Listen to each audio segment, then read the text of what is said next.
সম্পাদক শ্রী রবীন্দ্র কুমার নাথ মহোদয়কে।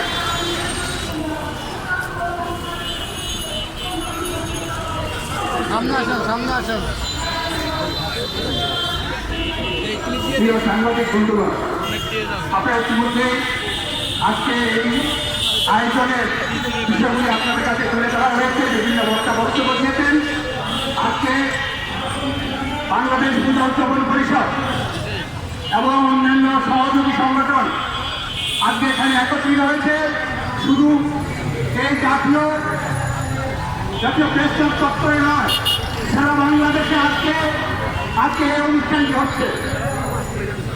আমরা আজকের এই অনুষ্ঠানটি যেই কারণে অনুষ্ঠিত হচ্ছে, যে প্রতিবাদটি অনুষ্ঠিত হচ্ছে, আপনারা সেটা অবহিত রয়েছেন। কিন্তু আমাদের কাছে একটি লজ্জা, আমরা ভাবতেই পারি না এই সরকার কাউকে দৃষ্টি দিচ্ছে, কারো প্রতি চোখ ফিরিয়ে নিচ্ছে। এই ধরনের গাইবান্ধার পালার বাড়িতে যেই ধরনের ধর্মপ্রমাণের ঘটনা ঘটেছে, অত্যাবধি সরকার কোন রকম বিবৃতি দেয়নি। আমরা সরকারের প্রতি ধিক্কার জানাই। একটি ধর্মের প্রতি এই ধরনের প্রকাশ্যে যেই ধরনের বিসর্জন করা হয়েছে, যেই ধরনের অপমান অপদস্থ করা হয়েছে, সেই জায়গাটি সরকারের দৃষ্টিতে কি আসে নাই? আমরা অবাক হয়ে যাই। আজকে এই ধরনের একটি ঘটনাকে কেন্দ্র করে সারা বাংলাদেশ, সারা বিশ্বে আজকে প্রতিবাদের জোয়ার উঠছে। কিন্তু এই সরকার, আমরা দেখেছি এখানে একটি মন্দিরকে স্থাপনকে কেন্দ্র করে সেখানে কোথাকার কিছু জনগণ সেখানে বলছে সেখানে রাম মন্দির করা যাবে না, রাম মূর্তি করা যাবে না। কেন করা যাবে না? ওই এত মডেল মূর্তি করছে, আমরা তো সেখানে কিছু বলছি না। সরকার সেই মডেল মূর্তি যদি করতে পারে, সেখানে রামের মূর্তিও স্থাপন করতে হবে, সেখানে বাধা কেন? আজকে আমরা দেখছি সরকার রানিসা হত্যাকে কেন্দ্র করে সেখানে দর্শনকে কেন্দ্র করে প্রধানমন্ত্রী সেখানে নিয়েছেন। আমরা ধন্যবাদ জানাই, আমরা খুশি হয়েছি।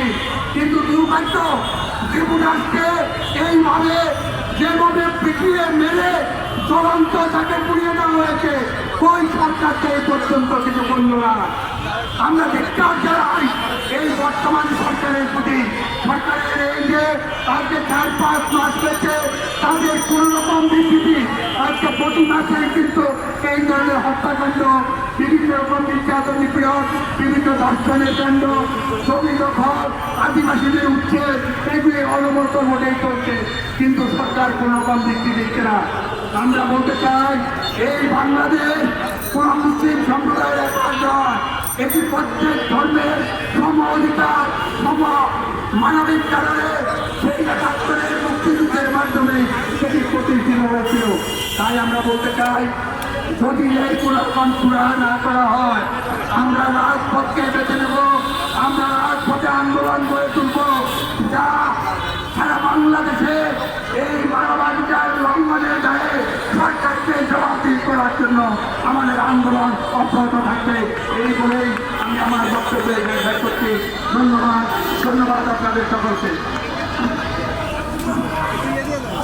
দর্শক, তাদের প্রশ্নটা ছিল এমনই যে মডেল মসজিদ যদি বাংলাদেশে হয়, তাহলে রাম মন্দির কেন হবে না? যেহেতু সংস্কৃতির দেশ, এই কথাই তারা বলছেন।